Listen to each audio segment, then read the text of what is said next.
There is a photograph from January 1977 that hangs in a few old Raiders bars around Oakland. Three men stand in the backfield, shoulder pads still on, eye black smeared, staring into a locker room camera after the biggest win of their lives.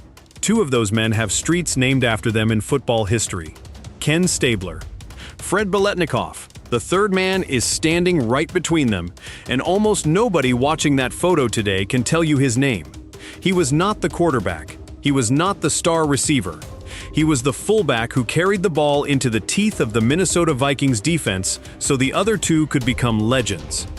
And 2 Super Bowl rings later, his name quietly disappeared from the conversation entirely. His name was Mark van Eeghen. And this is the story of how a kid from a working-class town in Rhode Island became the load-bearing wall of one of the greatest teams in NFL history, then got erased from its highlight reel. A player nobody puts on a poster, but a player every teammate in that locker room will tell you they could not have won without. The Raiders of the mid-70s and early 80s are remembered today for their outlaw image, their gunslinger quarterbacks, their trash-talking cornerbacks, and their fearless owner. Rarely do people remember the man who quietly did the dirty work that made all of it possible, twice, on 2 entirely different championship rosters. By the time you finish this video, you will understand exactly why that should change. Mark van Eeghen was born in Cambridge, Massachusetts, in April of 1952, but Rhode Island is where he became a football player. He grew up in Cranston, a blue-collar city just outside Providence, the kind of place where nobody hands you anything. At Cranston West High School, he earned all-state honors as a senior, but big programs were not lining up at his door. He was strong, he was tough, but he was not flashy. Colleges wanted highlight reels. Van Eeghen gave them hard yards. He landed at Colgate University in upstate New York, a small school with a big football tradition. It was not a program that produced glossy magazine covers, but it quietly kept sending tough, well-built runners into professional football. Over 3 seasons there, Van Eeghen rushed for 2,591 yards and scored 27 touchdowns. And in 1973, he set the school's single-season rushing record, a mark that had stood before he ever arrived on campus. He left Colgate with an economics degree in 1974, a detail that says a lot about the kind of player he was. Disciplined, methodical, a man who did the work quietly, balanced a textbook in one hand and a playbook in the other, and let the results on the field speak for themselves. Here is where the story gets interesting. A few years earlier, another Colgate running back had walked the exact same path into the NFL. His name was Marv Hubbard, and he was already the starting fullback for a team that was building something dangerous in Oakland. Van Eeghen studied him. He learned how Hubbard picked up blitzing linebackers, how he set the tone before the star players ever touched the ball. Then, in the 3rd round of the 1974 draft, at pick 75, the Raiders selected Van Eeghen himself. Al Davis had just drafted the man who would eventually replace his own starting fullback. His rookie year was modest: 28 carries, 139 yards. Nothing that made headlines. The Raiders already had talent stacked at every position, a swaggering, veteran roster built to win now, not to develop rookies. Walking into that locker room in 1974 meant sharing a room with proven veterans who had already been to a Super Bowl, men who had earned the right to question whether some rookie from a small school in New York deserved to take snaps away from them. Van Eeghen did not force his way in. He watched Marv Hubbard in practice every single day, studying the angles he took on blitzing linebackers, the way he squared his shoulders before contact instead of trying to dance around it. He absorbed those lessons instead of complaining about his lack of touches, and he spent that first season simply waiting his turn. By 1975, the door opened wider. He got the ball 136 times, gained 597 yards, and scored his first career touchdown against the Miami Dolphins in the season opener. The kid from Cranston was becoming a starter on a team that had no patience for average players. Then came 1976, and everything changed. That season, the Raiders were terrifying. 13 wins, 1 loss, a roster loaded with future Hall of Famers up and down the roster. Ken Stabler slinging the ball with a left arm that seemed to bend physics. Fred Biletnikoff running routes with the precision of a surgeon. Cliff Branch turning short passes into 40-yard gains. Dave Casper becoming a matchup nightmare at tight end. Behind an offensive line anchored by Art Shell and Gene Upshaw, 2 men who would both end up in Canton. And in the middle of all that talent, Mark van Eeghen quietly ran for 1,012 yards. He was not the headline. He was the reason the headline was possible. When defenses had to respect a bruising downhill runner who would put his face mask into a linebacker's chest play after play, it opened up everything else. The play-action passes, the deep shots to Branch, the mismatches for Casper underneath. A linebacker who spent the first 2 downs bracing for another Van Eeghen collision was a linebacker who arrived a half step late on the play-action fake that sent Casper open down the seam. That is not a flashy contribution. It rarely shows up in a highlight package. But every coach who ever built a championship offense will tell you it is the difference between a good team and a great one. Van Eeghen was the piece that made the machine run, and almost nobody outside the building noticed. Fred Biletnikoff himself once broke down that Raiders backfield in simple terms. Clarence Davis was the home run hitter, the back who could break one wide open at any moment. Pete Banaszak was the short yardage specialist, the guy you gave the ball to from the 2-yard line when you absolutely needed 6 points. And Van Eeghen was the connector between them, the back who did a little bit of everything and never complained about touches. That mentality carried the Raiders into Super Bowl XI. On January 9, 1977, at the Rose Bowl in Pasadena, Oakland finally got the shot they had been chasing for years. Their opponent was the Minnesota Vikings, a battle-tested team appearing in their 4th Super Bowl, still searching for that elusive first championship. The Vikings were loaded with playoff experience. The Raiders were loaded with something else: hunger.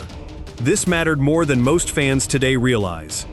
The Raiders had a painful history of playoff heartbreak throughout the early 70s, a franchise that kept knocking on the door and kept getting turned away in agonizing fashion. This was not just a game to them, it was years of frustration riding on every single snap. From the opening whistle, Oakland's offensive line simply overwhelmed Minnesota's front 4. Clarence Davis broke off a 35-yard run early that set the tone for the entire afternoon. Stabler carved up the Vikings secondary, finding Biletnikoff and Casper on crucial 3rd downs. And on the ground, Van Eeghen kept grinding away, picking up tough yards, wearing down a defense that had nothing left in the tank by the 4th quarter. Every carry he took was a small, unglamorous withdrawal from Minnesota's will to keep fighting. By halftime, Oakland led 16-0. The rout was already taking shape. Late in the game, with Minnesota desperately trying to claw back into contention, quarterback Fran Tarkenton could only watch a battered offense sputter against a defense that refused to bend. Pete Banaszak punched in 2 short touchdown runs to put the outcome out of reach. Willie Brown sealed it with a 75-yard interception return that is still remembered as one of the great individual plays in Super Bowl history. When the final whistle blew, the scoreboard read 32-14 Oakland, and on the Minnesota sideline, players sat with their heads down, absorbing yet another Super Bowl heartbreak for a franchise that could never quite finish the job. Clarence Davis finished as the game's leading rusher with 137 yards. Van Eeghen added 73 yards of his own, the second leading rusher on a team that set a Super Bowl record with 226 yards on the ground as a unit. Fred Biletnikoff walked away with the most valuable player trophy for his 4 clutch catches. And afterward in the locker room, Biletnikoff said something that tells you everything about that team's character. He said Stabler probably deserved the MVP more than he did. Nobody in that locker room was chasing personal glory. They were chasing a ring, and they had just won their first one. Mark van Eeghen had his championship, earned through hundreds of unglamorous collisions that never made a highlight reel. A 24-year-old fullback from Cranston, Rhode Island, standing on a podium in Pasadena with a Super Bowl trophy, 4 years removed from a small college campus most casual football fans had never heard of. If 1976 was the breakout, 1977 was the peak. That season, Van Eeghen carried the ball 324 times and gained a career-high 1,273 yards, averaging just under 91 yards a game and scoring 7 touchdowns. It remains to this day one of the finest individual rushing seasons in franchise history, ranking among the Raiders' all-time leaders in carries, yards, and yards per game for a single year. Back-to-back 1,000-yard seasons, sandwiched around a championship. Most running backs would have used a season like that to demand the spotlight, to hold out for a bigger contract, to remind reporters of their name every chance they got. Van Eeghen used it to keep his head down and keep working. Teammates who played alongside him during those years describe a man who almost never raised his voice in the huddle, who let his pads do the talking on Sundays, and went home quietly during the week. Football does not let anyone stay on top forever. By 1978, The roster that had dominated the league for years began to show its age. That season ended up being John Madden's last as head coach, closing out with a respectable 9-7 record before he stepped away from the sideline entirely.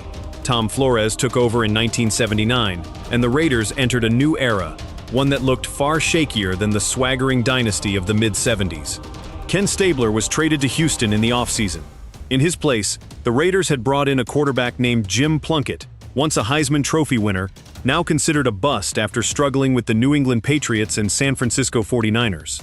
Plunkett spent 1978 without throwing a single pass.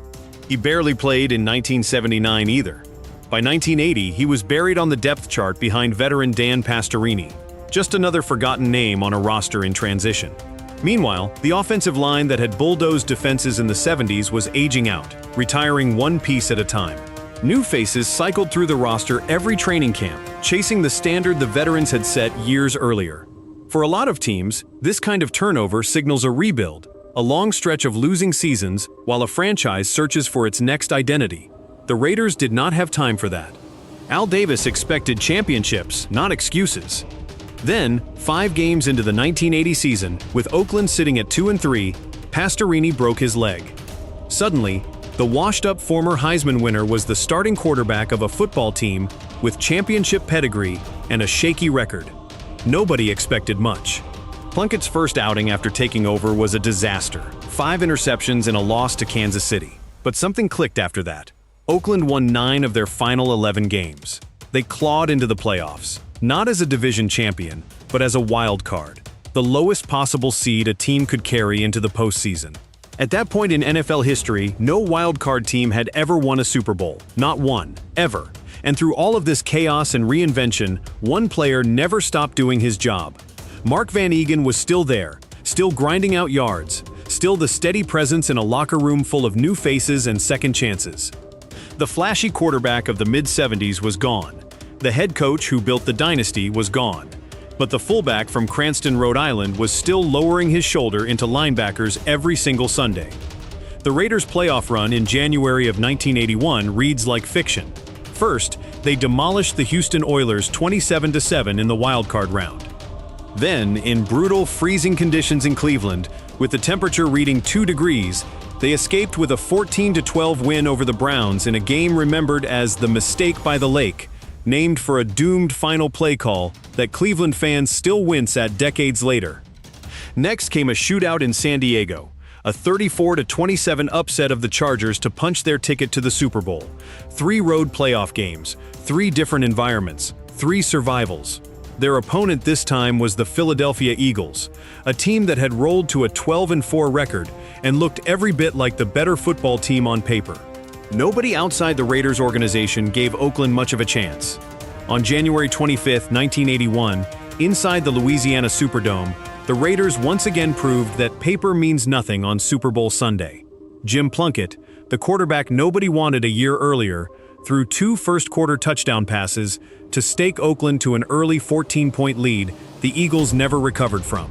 Linebacker Rod Martin intercepted 3 passes, still a Super Bowl record to this day. Philadelphia never found an answer, and what was supposed to be a coronation for the favored Eagles turned into another chapter in the Raiders' habit of ruining other people's expectations. And on the ground, the responsibility of carrying the Raiders' rushing attack fell once again to the same steady hands it always had. Mark van Eeghen led the Oakland Raiders in rushing that day, gaining 75 yards on 18 carries, the most of any player on the field.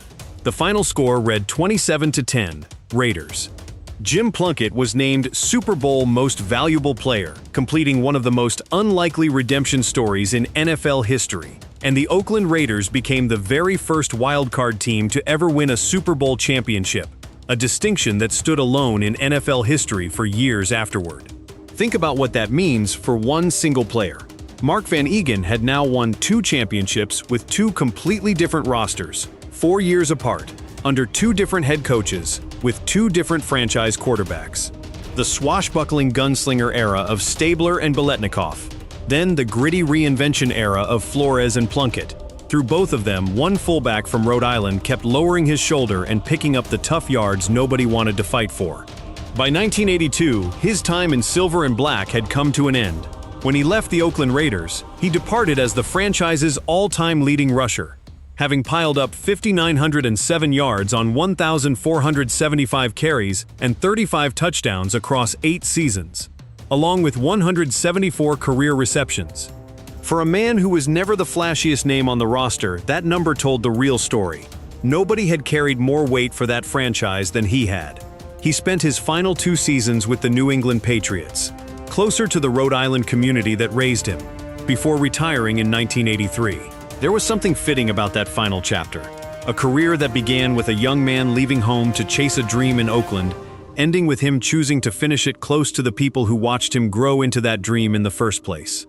Across 10 NFL seasons, his career totals stood at 6,651 rushing yards, 174 receptions for 1,583 yards, and 41 total touchdowns. 2 Super Bowl rings, 2,000-yard seasons, one of the most quietly dominant careers of his entire era. And then, almost as quickly as it happened, the football world moved on.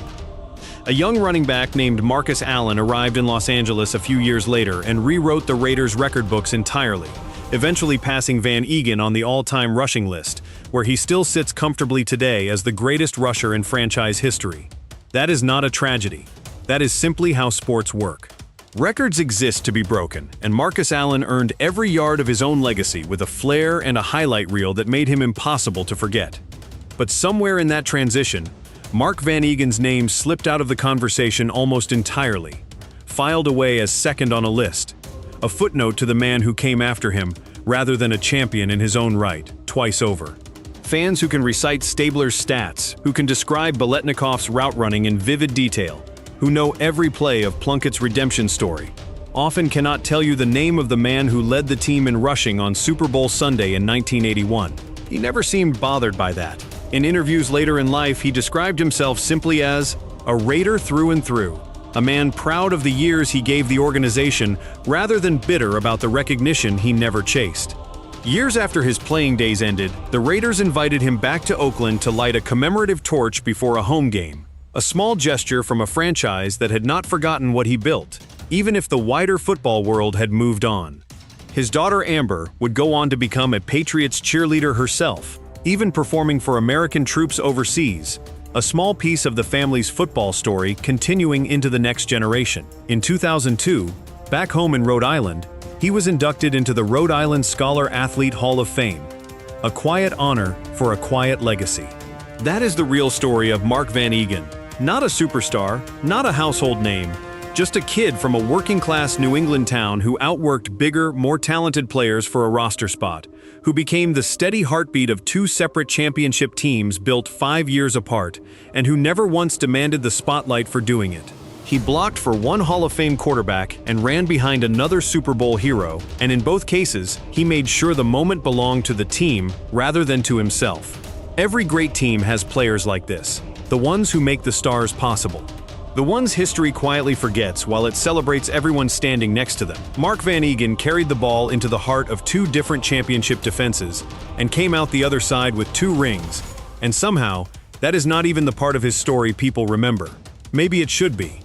If this is the first time you have heard his name, that alone tells you why forgotten stories like this one deserve to be told. Subscribe if you want more of Raiders history brought back from the record books, because the next name buried in that locker room photo deserves to be remembered too.